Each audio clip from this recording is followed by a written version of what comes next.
যেখানে ঘরে বসে বাস বা ট্রেনের টিকিট কাটতে পারছি, সেখানে বাংলাদেশের ফিল্ম ইন্ডাস্ট্রি এত বড় একটা ইন্ডাস্ট্রি, সেখানে এখনো কেন ই টিকিটিং সিস্টেম চালু হলো না? এই প্রশ্নটা সবার। ই টিকিটিং না করার আমার কাছে টোটাল 5টা রিজন আছে, যে কারণে আমার মনে হয়েছে এই 5টা রিজনের কারণে বাংলাদেশে এখনো ই টিকিটিং সিস্টেমটা চালু হয়নি ফিল্মের ক্ষেত্রে। ফার্স্ট রিজন, পর্যাপ্ত পরিমাণ ফিল্ম না থাকায়। সবাই না, কিছু লোকজন আছেন তারা ইচ্ছা করেই তাদের ট্যাক্স ফাঁকি দেওয়ার জন্য ই টিকিটিং সিস্টেমে আসতে চান। থার্ড যদি হয়, ই টিকিটিং সিস্টেম চালু হলে আমাদের এখানে বুকিং প্রথা বলতে একটা সিস্টেম আছে, সেটা অনেক অর্থেই বন্ধ হয়ে যাবে।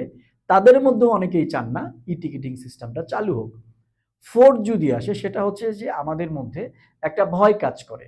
ই টিকিটিং সিস্টেম চালু হলে প্রযোজক সঠিক হিসাব পাবে। অনেকেই তার ব্যবসার সঠিক হিসাব দিতে চান না দেখি ই টিকিটিং চালু হয়নি।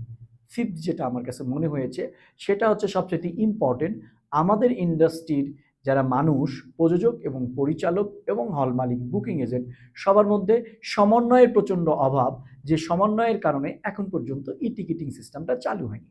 প্রযুক্তির ছোঁয়া সব জায়গায় লাগলেও আমাদের ফিল্ম ইন্ডাস্ট্রিতে প্রযুক্তির ছোঁয়াটা লাগেনি। আমাদের মধ্যে মনে হয় মানুষ ই টিকিটিং সিস্টেমে টিকিট কাটবে না। This is very wrong.